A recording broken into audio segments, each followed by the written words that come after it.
Calling from a 914 area code. 914. Hi, is this me? Yeah, it's you. Hey. I'm from New York, and I want to talk about bird flu. What was your name? Philip. Philip from New York to talk about the bird flu. I mean, this is going to be a terrifying conversation, isn't it, Philip? Yeah. Sorry. Yeah. How terrifying do you want? What, you want the straight juice, or do you want?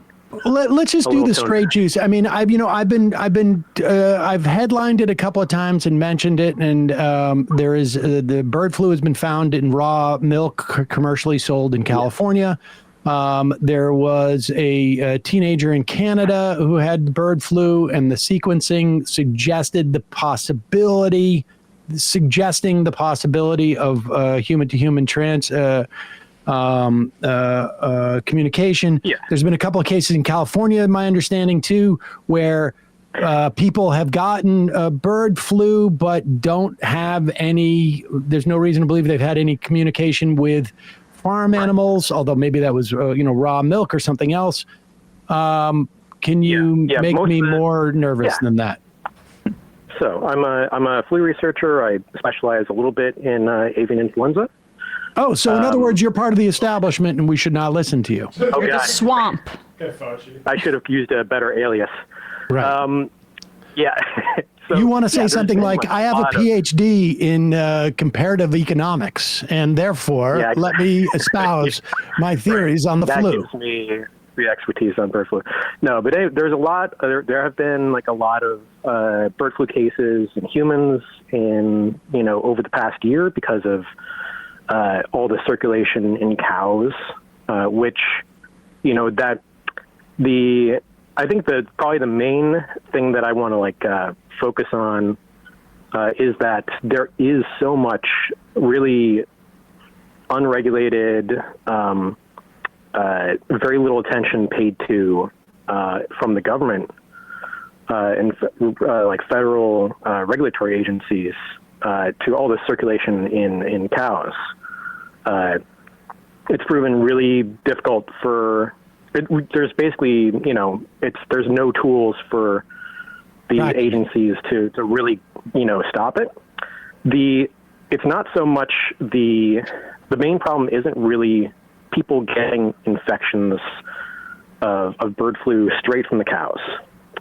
The biology of flu lets it sort of adjust really, really quickly and sort of adapt really, really quickly if two different flu viruses get into the same host, so same person, same cells, and basically that makes the upcoming influenza season, like flu season, like normal flu season, actually a really, really dangerous time because there's so much opportunity for a regular influenza virus from humans to basically swap genes with the bird flu version of influenza. And what that lets the virus do is become rapidly adapted and at home. So if I understand what you're saying is the more that the bird flu is just out there in existence, even though it's within a population that doesn't necessarily cross over to humans, the more dangerous it is because that gives it more of an opportunity to meet and date the seasonal flu. They have a baby, essentially. They have a baby, and that baby is like, oh, I actually can hang out with humans too. And I'll bring all of the traits from my mom, who was the bird flu, and my dad, who was the human flu, and then I'm off to the races. Yeah, that's actually how swine flu came to be. Swine flu had a series of these, what we call reassortments. It's basically that's gene swapping that led to a virus that was well adapted to circulate in humans, but that humans didn't have good antibodies and good immune histories to defend against. Yeah, and basically the same thing could happen with bird flu. And the more opportunities that bird flu has a chance to meet up and hang out with, regular human flu, the more times we basically roll the dice that something like that happens, unfortunately. Well, so let's hope. Flu season is gonna. Yeah, we're all a little worried about flu season here. I'm not sure how the metaphor goes when we're talking about rolling dice, but let's hope that we crap out or not crap out, whichever way. Get snake eyes, right? Yeah, No, we hope the virus craps out. We want the virus to crap out, so we're hoping for a 7. Yeah. Oh, is that right? I don't know, Dice. I thought the virus was rolling. But yes, it is a good time to remind people, get a flu shot. Everybody in this office has gotten their flu shot? Yes. Matt, why are you being so quiet over there? Flu shots for sure. Always a good idea. Get the COVID update too. Total doom and gloom. Yeah. I'm boosted for COVID. Yeah, it's not total doom and gloom if there is a bird flu pandemic, because we do have. It's one of the pandemics that we sort of think is going to come sooner or later. So there are some stockpiles of vaccine. Oh, really? Oh, vaccines. Oh, that's good. At least we don't have somebody who will be in charge of the distribution of vaccines who fundamentally believes that vaccines are a danger and a menace. And yes, so I mean, that's what I was about to say. But the vaccine will be available to those who want it, I guess. And let's hope that it's a really, really good vaccine so that we're not reliant on every other principle of public health that has been developed over the course of, I don't know, several hundred years.